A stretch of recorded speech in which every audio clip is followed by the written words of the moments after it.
Esta reforma tributaria que todos hemos venido analizando, hemos venido comprendiendo, pues comienza a relacionarse con normas de información financiera internacional. Y hoy voy a describir esos artículos que trata la norma con mayor precisión con relación a las NIF. Y básicamente vamos a hablar sobre el artículo 22. Este artículo 22, adicionando el artículo 21 del Estatuto Tributario, me argumenta que los obligados a llevar contabilidad aplicará el sistema de reconocimiento y de medición con la conformidad de los marcos normativos vigentes.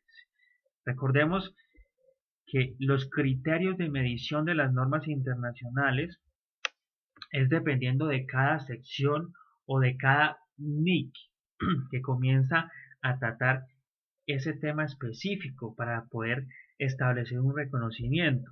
Pero básicamente lo normal que se habla en normas internacionales es un reconocimiento inicial o una medición inicial y una medición posterior, información a revelar. Entonces este artículo 22 me está estableciendo que ya debería hacerse el reconocimiento de acuerdo a las normas internacionales que rigen en Colombia, Ley 1314 del 2009, y de acuerdo al artículo 4. Y ese artículo 4 de esa misma ley dice que disponiendo de normas fiscales es lo que va a prevalecer bajo cualquier norma de información financiera. Entonces, lo que no está establecido en esta reforma tributaria con relación a las normas internacionales, sencillamente se sigue manejando como lo dicta el estatuto tributario en cuestiones de otros temas que no toca en normas internacionales. Y ya el artículo 28 que me habla sobre ingresos para los obligados a llevar contabilidad. Y ya trata de temas de criterios bajo las normas internacionales. Ya la norma fiscal me está hablando sobre reconocimiento y dice reconocimiento fiscal. El ingreso para los obligados a llevar contabilidad, pues todo lo que se genere dentro de un periodo contable establecido con el Estatuto Tributario, pues es un ingreso fiscal.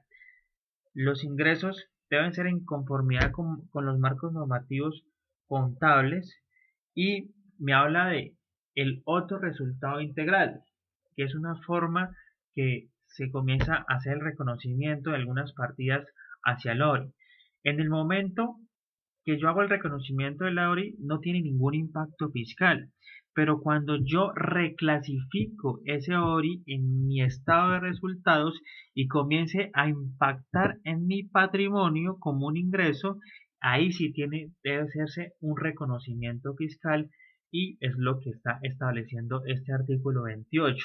También me habla de los intereses implícitos. Recordemos que los intereses implícitos nacen de una cuenta por cobrar a largo plazo que yo debo generar un interés como mínimo en el mercado y ese interés es un ingreso. Para las normas fiscales no tiene ningún impacto ese ingreso y no es un reconocimiento fiscal, básicamente.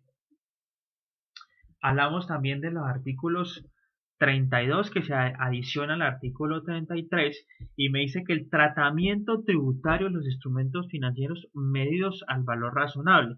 Ya la norma comienza a tratar los instrumentos financieros y recordemos que los instrumentos financieros es todo aquel que genere un contrato o todo lo que es algo contractual es un instrumento financiero. En este caso,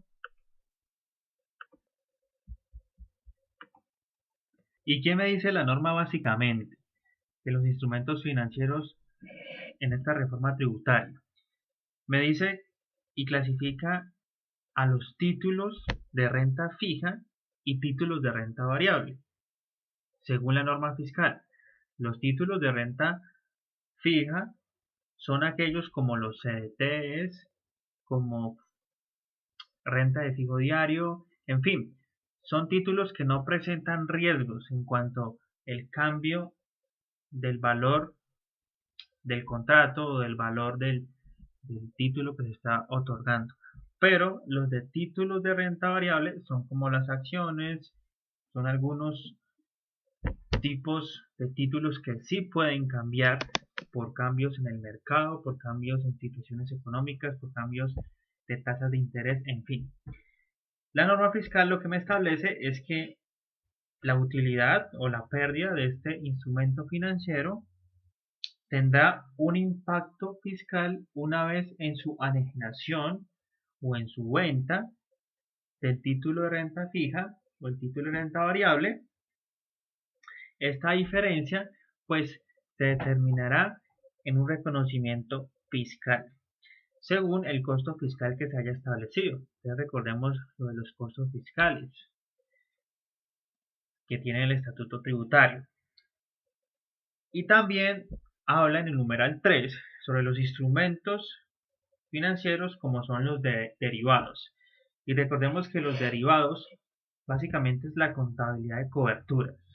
Entonces, todos los derivados financieros, pues en este momento ya la norma fiscal en esta reforma los está contemplando, deben ser declarados como instrumentos financieros bajo el derivados, o sea que se debe manejar bajo una contabilidad de coberturas y también me establece que tendrá un reconocimiento fiscal en el momento que ese derivado financiero se haga su liquidación o su anegación y suceda lo primero.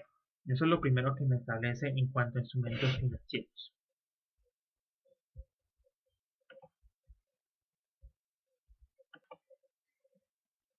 Como también me establece que los gastos financieros que se hubiesen generado se deben hacer bajo el modelo del costo amortizado. Entonces la norma tributaria también me acepta el modelo del costo amortizado. Esto siempre se ha manejado y el tratamiento tributario en estos instrumentos financieros pues también tendrán un impacto en el orden. Y pues ya había explicado anteriormente lo del ORI. Ahora el artículo 59, que es realización de los costos para los obligados a llevar contabilidad, y es que para que se pueda establecer los costos deducibles son los que se establezcan dentro del periodo contable y lo que determine el estatuto. Por lo menos las pérdidas por deterioro ya es algo que comienza a contemplar esta nueva ley, que es la pérdida por deterioro, valor del inventario, será deducible o tendrá un reconocimiento fiscal en el momento de su anegación o liquidación. En ese momento pues se podrá hacer un reconocimiento fiscal. Entonces nos habla del deterioro de los activos, que también diferentes activos que hayan sido deteriorados y que sean depreciables, pues también serán de un reconocimiento fiscal deducibles en el momento de su enajenación. Y la realización de deducciones para los obligados a llevar contabilidad, en este caso, este artículo lo que establece es que los intereses implícitos no son deducibles, no son deducibles. La pérdida por la medición al valor razonable,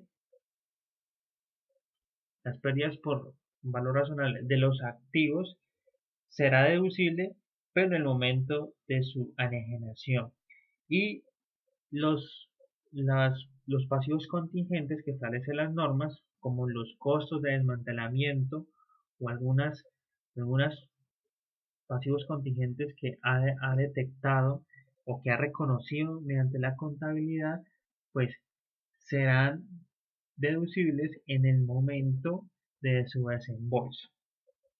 Y ya la deducción de los gastos en el ORI también serán deducibles en otro resultado integral en el momento que se reclasifique y que determine en el impacto. Pues básicamente estos son los artículos que se están estableciendo en el estatuto que tienen un impacto con las normas internacionales Son estos artículos con mayor énfasis en las normas internacionales. Entonces ya la norma comienza a hablarnos de instrumentos financieros, comienza a hablarnos de medición, comienza a hablarnos del deterioro de los activos, comienza a hablar del costo de desmantelamiento. Entonces comienza a tocar temas que son de índole de información financiera internacional. Eso es todo.